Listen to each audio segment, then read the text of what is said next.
तब कहता हूँ मित्रों, वीर रस का कवि हूँ। अधिकतर वीर रस के कवियों पर यह आरोप लगता है कि सिर्फ पाकिस्तान पर की निंदा करके इनकी रोजी रोटी चलती है। तो मैं आप सभी को बताना चाहूंगा कि पाकिस्तान जैसे टुच्चे देश पर कविता करके कभी हम अपनी रोजी रोटी नहीं चला सकते। वो तो एक वेदना है, वह पीड़ा है जो हमें गाए बगाए देते रहता है।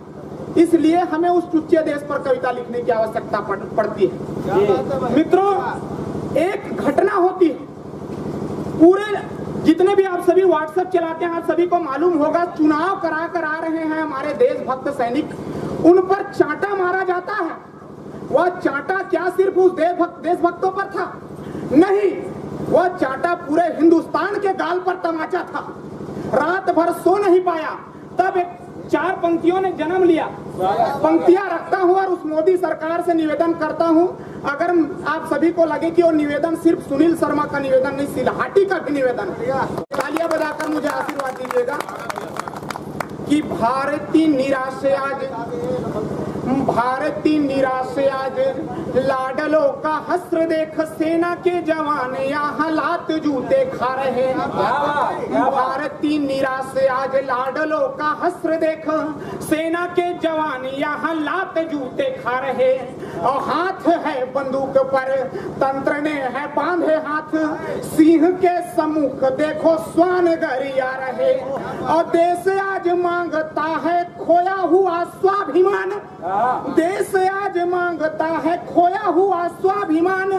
दिल्ली दे आदेश लाखों हाथ खुजला रहे, दिल्ली दे आदेश लाखों हाथ खुजला रहे। सीधे गोली मारने का दे दो तुम आदेश उन पे, सीधे गोली मारने का दे दो तुम आदेश उन पे। भारती के पेटों पे जो पत्थर चला रहे, भारती के पेटों पे जो पत्थर चला रहे। बहुत बढ़िया, बहुत बढ़िया, बहुत बढ़िया। 4 पंक्तियां रखता हूं मित्रों। एक सत्य घटना है, हमारे देश में अभी नक्सली एक घटना हुई जिसमें 9 हमारे बेटे मारे गए। आए दिन हर दूसरे तीसरे दिन हमारे जवानों को मारा जाता है। अभी सुकमा की एक घटना बताता हूं।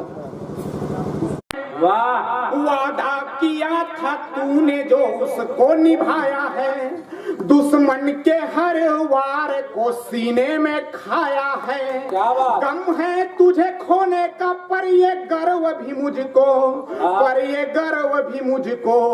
गम है तुझे खोने का पर ये गर्व भी मुझको, पर ये गर्व भी मुझको।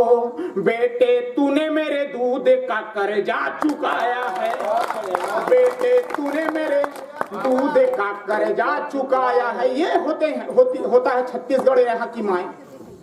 ये किसी शेरनी से कम नहीं है मित्रों। एक घटना